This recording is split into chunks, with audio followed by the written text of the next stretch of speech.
राजेश्वर वशिष्ठ की कविता स्त्री बनने के बाद।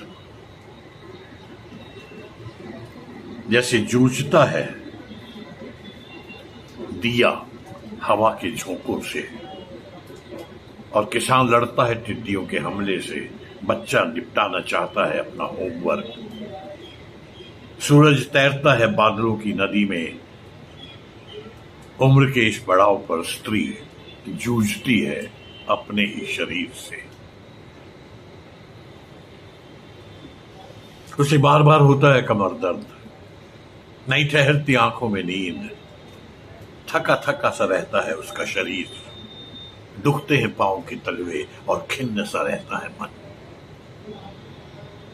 बहुत कम लगती है भूख, मानो कल ही आई हो शुक्र ग्रह से और यात्रा में ही गुजारे हो जीवन के पूरे 50 बरस।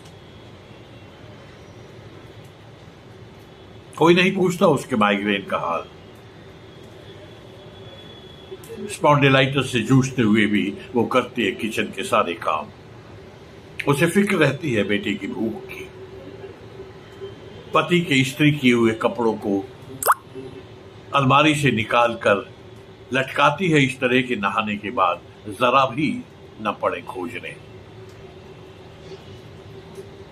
बहू पत्नी और मां होकर भी अपनी लड़ाई में सदा रहती है अकेली, दधीची सी तर्पण करती है अपनी अस्थियां दूसरों की हिफाजत के लिए।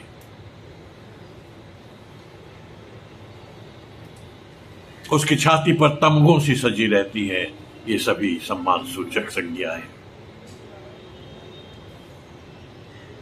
जैसे जूझता है कुम्हार मिट्टी से, उसके हाथों का स्पर्श बीन लेता है सारे कंकड़, एकाकार कर देता है मिट्टी और जल की आत्मा, घूमते हुए चाक पर सृष्टि रचने से पहले।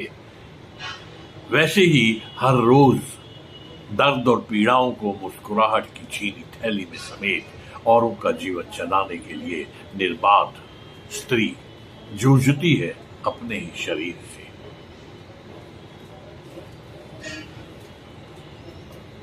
पसीने के गर्म भभकों के बीच वो सोचती है बार बार मेनोपॉज के बारे में।